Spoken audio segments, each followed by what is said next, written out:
प्यारे बच्चों, आज के क्लास में हम लेके आए हैं आपके लिए क्लास 12th हिंदी का 40 मोस्ट वीवीआई ऑब्जेक्टिव क्वेश्चन। ये 40 प्रश्न आपके बोर्ड परीक्षा के लिए बहुत ही ज्यादा इंपॉर्टेंट है। तो आज के क्लास को आप सभी ध्यान से देखिएगा और इन सारे प्रश्न को आप अच्छे से याद कर लीजिएगा। ओके, चलिए क्लास को स्टार्ट करते हैं और आप सभी हमारे साथ चैट सेक्शन और कमेंट सेक्शन में आंसर लगाते चलिएगा।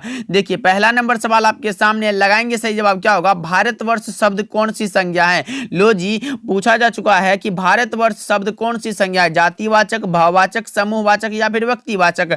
भाई वाह, भारतवर्ष जो है ये विशेष व्यक्ति का, भाई विशेष स्थान का नाम है, इसलिए ऑप्शन नंबर कौन सा? Option number D correct answer हो जाएगा, व्यक्तिवाचक हो जाएगा। मैंने बताया था कि जिस शब्द से किसी विशेष व्यक्ति, विशेष स्थान के नाम हो तो आप लगाओगे सर ये तो व्यक्तिवाचक हो जाता है, इसीलिए option number D correct answer हो जाएगा। चलिए दूसरा नंबर सवाल की ओर बढ़ते हैं। क्या कह रहा है? हरचरना किस कविता का पात्र है? ये भी क्वेश्चन आपके बोर्ड परीक्षा में पूछा जा चुका है कि हरचरना जो है वो किस कविता का पात्र है? हारजीत, गांव का घर, अधिनायक या फिर उषा?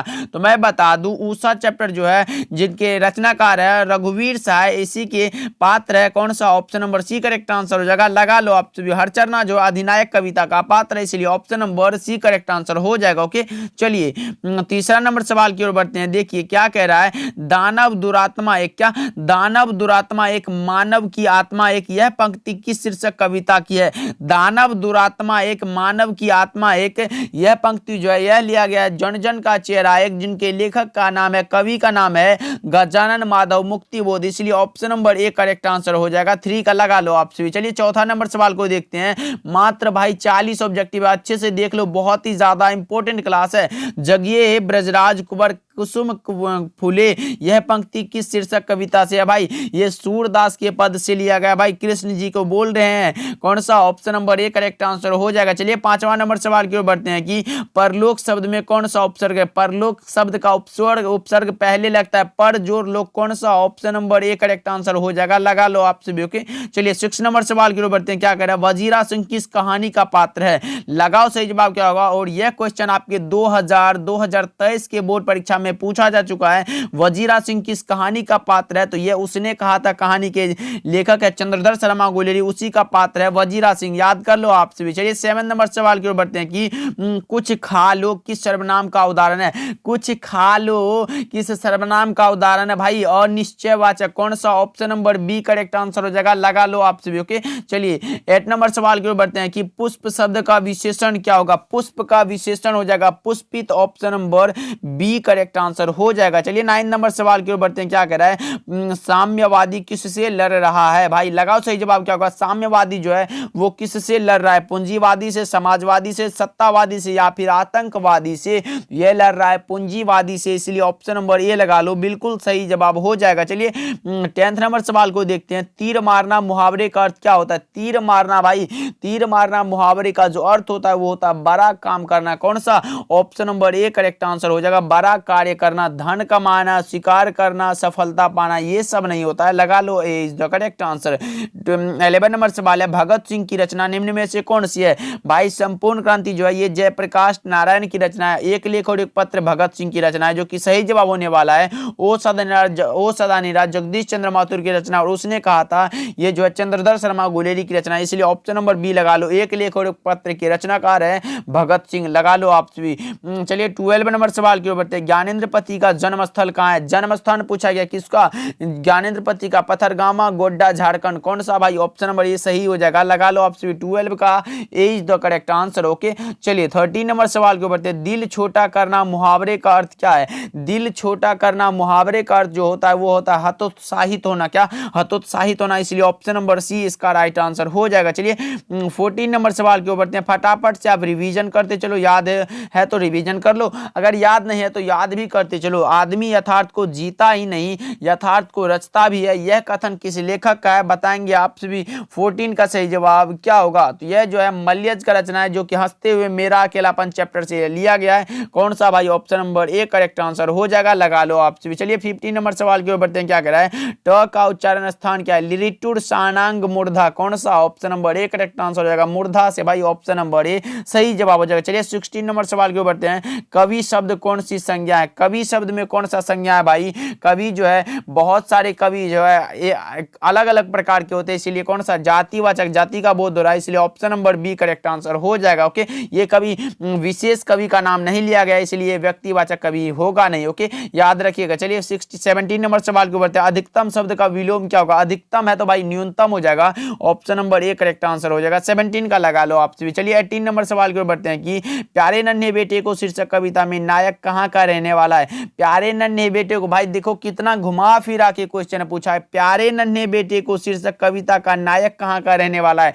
यानी ऐसा नहीं पूछा कि प्यारे नन्हे बेटे को विनोद कुमार शुक्ल कहाँ का रहने वाला है। तो 18 का सही जवाब हो जाएगा कौन सा भाई? Bhilai Chhattisgarh, option number A correct answer हो जाएगा। विनोद कुमार शुक्ल का पूछा गया है निवास स्थान याद रखना। चलिए 19 नंबर सवाल के ऊपर, कुहासा शब्द क्या है? स्त्रीलिंग है, पुल्लिंग या उभयलिंग या फिर इनमें से कोई नहीं? तो 19 का सही जवाब हो जाएगा पुल्लिंग, कौन सा? Option number A correct answer हो जाएगा। ओके, चलिए 20 नंबर सवाल है कि मेरा खोया हुआ खिलौना, भाई खिलौना जब भी आया पुत्र वियोग, भाई कौन सा? मेरा खोया हुआ खिलौना अब तक मेरे पास ना आया। यह पंक्ति जो है सुभद्रा कुमारी चौहान के द्वारा लिखित है, option number A correct answer होगा पुत्र वियोग, option A is the correct answer. 21 number सवाल के ऊपर बढ़ते हैं। चमक शब्द क्या है भाई? स्त्रीलिंग है, पुल्लिंग है, उभयलिंग है या फिर इनमें से कोई नहीं? तो 21 का सही जवाब हो जाएगा स्त्रीलिंग, option number A correct answer हो जाएगा। ओके, चलिए 22 नंबर सवाल के ऊपर बढ़ते हैं कि उदय प्रकाश की माता जी का क्या नाम था? माता जी का नाम पूछा गया उदय प्रकाश, भाई कौन सा होगा भाई? 22 का सही जवाब लगाओ तो यह हो जाएगा गंगा देवी, और पिताजी का नाम था Prem Kumar Singh, option number A right answer हो जाएगा। लगा लो आपसे भी।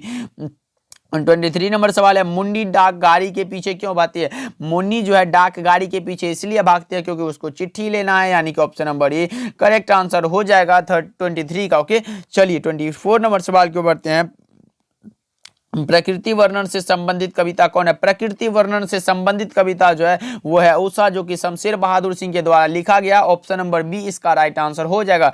25 नंबर सवाल के ऊपर बढ़ते हैं। जयशंकर प्रसाद की कविता निम्न में से कौन सी है? जयशंकर प्रसाद की भाई तुमुल कोलाहल कलह में जयशंकर प्रसाद की रचना है, option number A correct answer होगा। कवि तो जो है इसके लेखक है, कवि है भूषण जी। क्या? भूषण जी। करबक जो है ये जयसी की रचना, किसकी?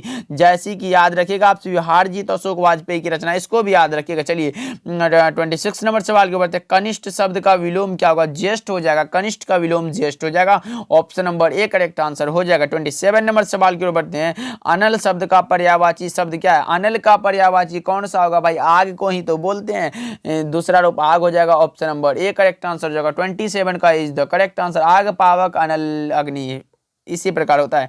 28 नंबर सवाल के ऊपर बढ़ते हैं। बालकृष्ण भट्ट की रचना निम्नलिखित में कौन सी है? निम्नलिखित में कौन सी रचना है जो बालकृष्ण भट्ट की रचना है? देखो जी, उसने कहा था कहानी के लेखक है चंद्रधर शर्मा गुलेरी। एक लेख और एक पत्र है, ये जो है भाषण थी, सॉरी एक पत्र है जिसके देने वाले हैं भगत सिंह। संपूर्ण क्रांति जयप्रकाश नारायण की रचना है, लेकिन बातचीत पाठ के लेखक है Balkrishna Bhatt, option number D correct answer हो जाएगा। चलिए 29 नंबर सवाल के ऊपर बढ़ते हैं। लेखक को स्कूल में झाड़ू लगाते हुए किसने देख लिया था?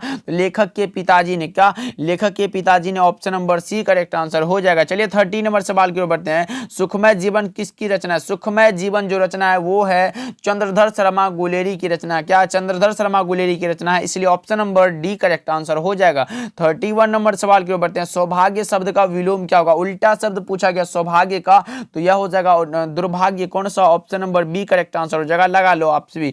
32 नंबर सवाल की ओर बढ़ते हैं कि हिंदी में अनुनासिक वर्णों की संख्या कितनी होती है? अनुनासिक वर्णों की संख्या कितनी होती है? 32 का सही जवाब लगाए आप सभी। यह हो जाएगा कौन सा भाई? अंग, य, न और दंत न और म, कौन सा हो जाएगा? 5 गो होता है, option number D correct answer हो जाएगा। लगा लो आप सभी। कौन सा?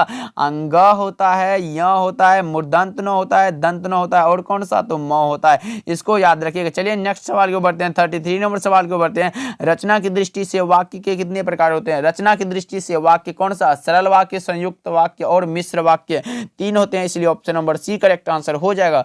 34 नंबर सवाल के ऊपर बढ़ते हैं। देखिए आपके सामने है, जिसके समान द्वितीय नहीं है, यानी कि जिसके समान दूसरा कोई नहीं है, वो हो जाएगा अद्वितीय, कौन सा? Option number C correct answer हो जाएगा।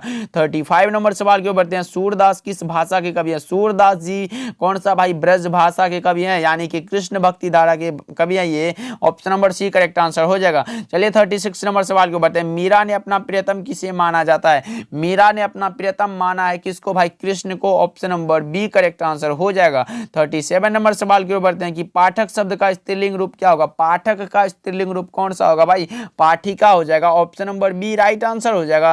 38 नंबर सवाल की ओर बढ़ते हैं। तुमुल कोलाहल कलह में शीर्षक कविता किस महाकाव्य का अंश है भाई, कामायनी से लिया गया है। Option number C correct answer हो जाएगा। 39 नंबर सवाल की ओर बढ़ते हैं। गीतावली किसकी रचना है। गीतावली जो रचना है वो है किसकी भाई, तो यह रचना है गोस्वामी तुलसीदास जी की। Option number D correct answer हो जाएगा। लगा लो आप सभी। ओके, चलिए 14 नंबर सवाल के बढ़ते हैं। आज के क्लास का लास्ट सवाल है, लगाओ सही जवाब क्या होगा। तुलसीदास का जन्म कब हुआ था। तुलसीदास जी का जन्म पूछा गया आप सभी से, आप बताएंगे सही जवाब क्या होगा।